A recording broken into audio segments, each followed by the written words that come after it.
বোয়ালখালীর শাকপুরা দারুস সুন্নাত কামিল মাদ্রাসার মেধাবী শিক্ষার্থীদের মাঝে শীতবস্ত্র বিতরণ করা হয়।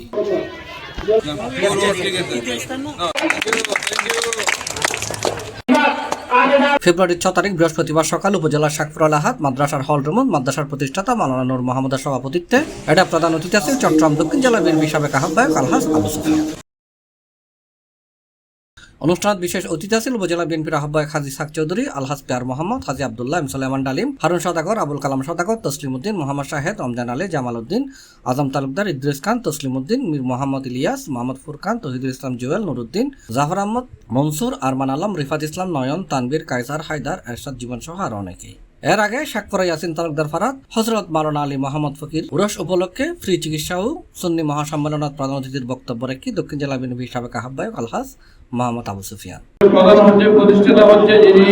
এই কালুঘাট বেতার কেন্দ্র থেকে স্বাধীনতার ঘোষণা দিয়েছিলেন, আই মেজর জিয়া বলেন যে আমি স্বাধীনতার ঘোষণা দিচ্ছি বলে যিনি স্বাধীনতার ঘোষণা দিয়েছিলেন। পরবর্তী সময়ে ওনার সুযোগ্য সহধর্মী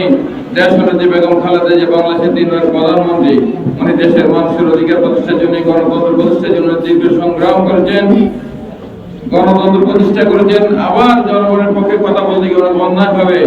গত বিগত ব্রিটিশ সরকার কারাগারে নিয়ে গিয়েছিল এবং সেখান থেকে হত্যা করার অপচেষ্টা করা হয়। এছাড়া বাংলাদেশের পড়া তারেক রহমান, বাংলাদেশের পড়া তারেক রহমান প্রোগ্রামে কার্যকরী করতে পারবা আগামী দিন প্রতিষ্ঠানের যেন এই দেশে এখন আমাদের মোনাজাত হবে, মোনাজাতের পর সব